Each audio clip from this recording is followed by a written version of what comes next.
This video is for prospective clients who are interested in doing lessons with us here at Wild Acres, and potentially other dog trainers who are interested in why we have grown away from doing in-home lessons at people's houses. The number one thing is the distraction level. When I come to somebody's house, and there can be inevitably a ton of different distractions, whether that's people coming and going in the house, other needs that the household may have, whether that's doing the dishes or lawn care or who knows what, that just generally distract a person from being in their number one kind of primary learning environment. And the dogs have a different sort of distraction. This is a change in their normal environment that's in their home. They are potentially very comfortable there. Hopefully they're very comfortable there, and their actions are going to be built into those patterns that they already have in their house, and it can sometimes work against us in training. So the distraction being the first thing in the house. The second part is that the environment just may not be ideal for dog training. That could be because we don't have control of all those distractions or competing motivators in the environment. We may want to work with other dogs or work in a fenced yard, and they may not have these things at their location. And those are things that we have control of here at our facility. So we have fenced yards, we have other dogs and other employees that we can bring out. We can have them hold at 50 yards away, 100 yards away, 300 yards away. We have a really great ability to control the distraction level and the distance from those distractions that our clients and our dogs are ready for at any different time. We also have a classroom. We've got infographics and important visual aids that we use. We've got any number of tools and techniques at our disposal that we can use there and really just control the environment. And it becomes the ideal place for education for people and dogs. Another thing is the cost. So inevitably, if I go out to somebody's house, I'm going to spend, say, at the very least around 3 hours of my schedule needs to be blocked out. That's a half an hour to get there, a couple minutes setting up, an hour or so, maybe an hour and a half at the house because you're chit-chatting afterward and whatnot, and then whatever time constraint there is coming back, maybe you hit traffic or you got to stop and get fuel or whatever it is. But that cost, basically I need to block out 3 hours of my schedule, and that I have to find a way to make that work for my business, myself, and so forth. And inevitably, the cost of those in-home lessons has to go up dramatically.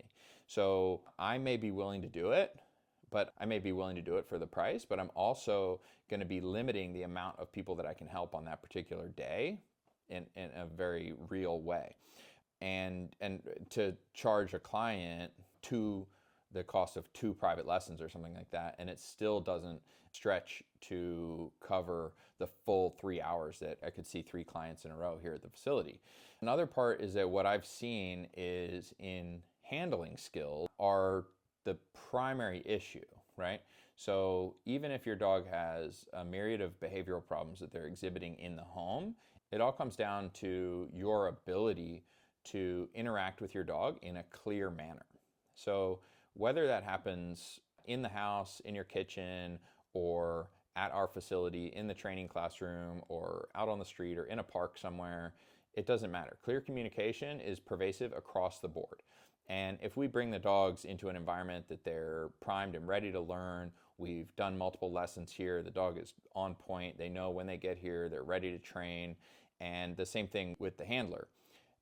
If a handler can manage their dog, I'm not going to say perfectly, but if a handler can manage their dog to a really high degree and a high level, then it's very unlikely that they're going to have the problems at home anyway.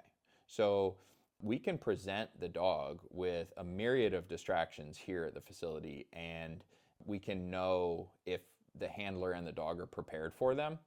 And in almost all cases, I find that if the handler is near perfect or at a high degree of capability here on site, then they start to have many fewer issues at home or on their walks at home or anything like that.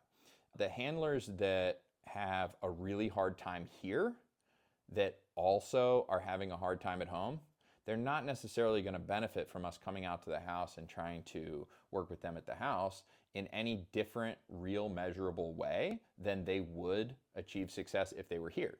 So if they are here and they have to learn how to use their leash and how to use markers and how to use their food and how to read their dog, those skills they're communicable across any different environment. So when I bring my dog, or when you bring your dog out to a facility, you are just presenting yourself in a situation where, again, we have the control of all these pieces. And if we can present situations that are really challenging to you and your dog here on site still, and you're having trouble with them here, then that's the greatest benefit, right? You will be able to take those skills home with you and continue to grow and build a better and better dog training relationship with your dog. And what I've told people is that if you are a perfect handler here on site and you've done absolutely everything that you possibly can here on site, and you're like, my dog is perfect here, and I watch them and their handling is perfect or as close to perfect as it can get here, and they're still having problems at home, at that point, then I will be willing to come out and help them at their house. That almost never happens though. It really almost never happens. When they get to a point where they're just locked in, their dog is focused on them, their leash handling is great, their reward delivery is great, their timing is impeccable, those people aren't having the problems at home anymore. So it gives us all of the solutions that we really want are possible here. And a lot of the stuff that goes on at home is we can just talk about in theory too. I also provide my clients with a ton of ability to send me video and things like that. I can critique video. Send me anything that happens at home that is outside the realm of what you're capable of handling wise, and I can help you assess what you should be doing in that situation. As long as I know the dog, I know you, and we've worked together in some degree, then I have the ability to tell you, oh, just try this. Oh, in that situation, I would use this command, or I would use this much pressure, or try using this tool in that situation. So I really can help people without having to come directly to their house. And again, like I said, it benefits everyone. It's really a win-win to come to the facility. And the environment is just purpose-built for dog training here.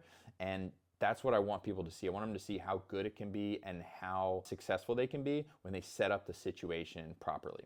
So if you're watching this video because you're wondering why we don't offer those, or if you're watching this video because you're a dog trainer and you're interested in why I don't do it, that's why.